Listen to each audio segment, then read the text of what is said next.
क्या आपने लॉ किया है? एलएलबी क्या होता है? एलएलबी करने के क्या फ़ायदे होते हैं? उससे क्या आपका करियर क्या सेट होता है? एलएलबी की फुल फॉर्म क्या होती है? बैचलर ऑफ लॉज़, और उसको लैटिन भाषा में उसको लीगम बैकलोरियस बोलते हैं। ये इसकी फुल फॉर्म होती है। और एलएलबी करने से क्या हमारा करियर में स्कोप मिलता है, हमें क्या फ़ायदे होते हैं, और इससे हमारा एक माइंड सेट हो जाता है और हमें हमारे एक अपॉर्चुनिटीज़ अनलॉक्ड हो जाती हैं और हमें पता चलता है कि अगर हम एलएलबी करेंगे तो इस वीडियो के माध्यम से, या ये आपके लिए ये वीडियो हेल्पफुल होने वाली है।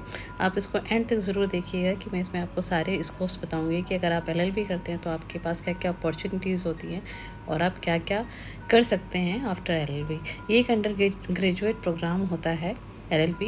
ये 3 ईयर का होता है या 5 ईयर का होता है। 3 ईयर में आप ओनली लॉ की ही प्रैक्टिस करते हैं और लॉ के बारे में ही पढ़ते हैं। और इंटीग्रेटेड जो 5 ईयर होता है उसमें अदर टाइप्स के, मतलब आर्ट्स से रिलेटेड, बिजनेस से रिलेटेड, कॉमर्स से रिलेटेड सारे सब्जेक्ट्स एंड प्लस आपको लॉ पढ़ाया जाता है, जिससे आपको और भी ज़्यादा स्कोप मिलता है। तो ये वैरी करता है कि आप किस टाइप का लेना है। अगर आप ऑलरेडी एक ग्रेजुएट हैं तो फिर आप एलएलबी लेंगे, और अगर आप नहीं हैं ग्रेजुएट, आपने जस्ट 12th किया है, तो आप अंडर ग्रेजुएट का ये प्रोग्राम ले सकते हैं जो 5 ईयर का होता है।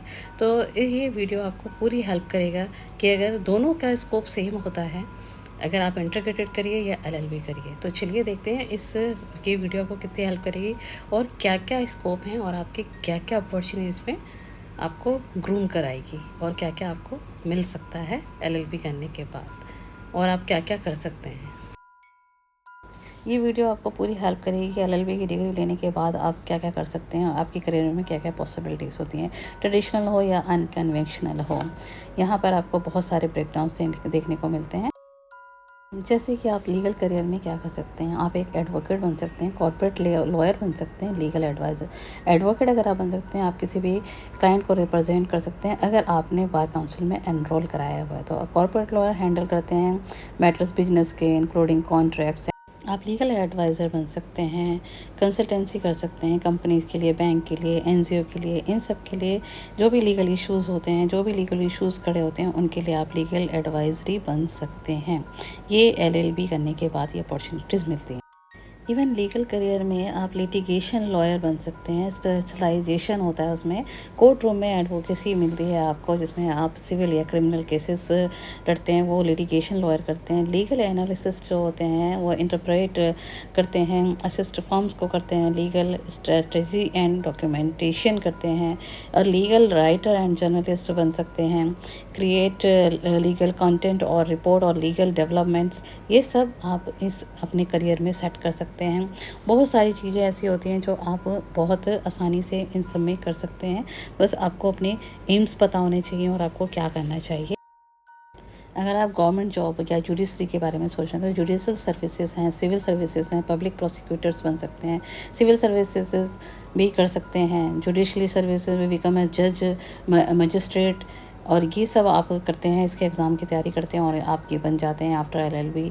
यूपीएससी की तैयारी करते हैं सिविल सर्विसेज में और आईपीएस, और एक अच्छे इंस्पेक्टर बन के निकलते हैं। पब्लिक प्रोसिक्यूटर में रिप्रेजेंट करते हैं क्रिमिनल केसेस।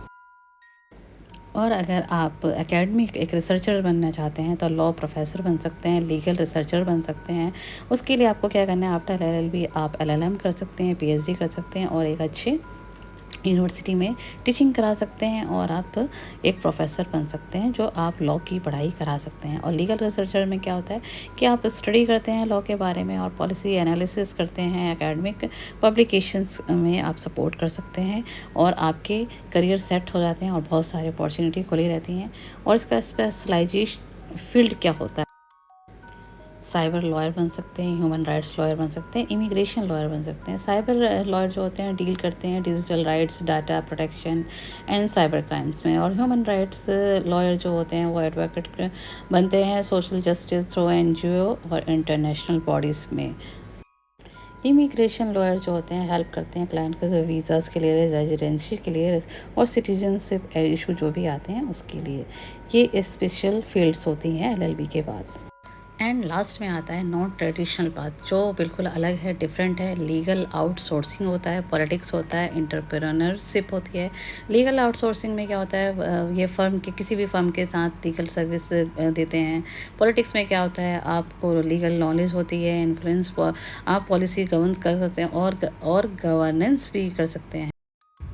और एंटरप्रेन्योरशिप पता है आपको क्या होता है, स्टार्ट अपना अपना ही बिजनेस स्टार्ट करो, अपनी लीगल कंसल्टेंसी स्टार्ट करो, उसको बोलते हैं एंटरप्रेन्योरशिप। और फर्दर स्टडीज़ क्या होती हैं, जैसे कि आप एलएलएम करिए, एमबीए करिए, डिप्लोमा कोर्सेज़ करिए, बहुत सारे ऐसे आपके रास्ते मिलते हैं, आपको पथ मिल जाता है जिसमें आप बहुत सारी चीज़ें ऐसी कर सकते हैं। आफ्टर एलएलबी एलएलएम करेंगे तो स्पेशलाइजेशन होता है आपका इंटरनेशनल लॉ में, इंटेलेक्चुअल प्रॉपर्टी में, कॉर्पोरेट लॉ में।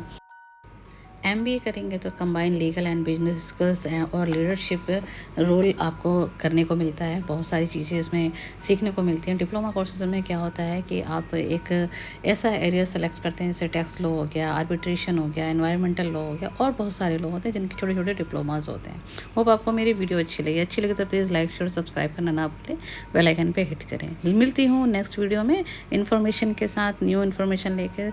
शुक्रिया, थैंक यू, बाय बाय।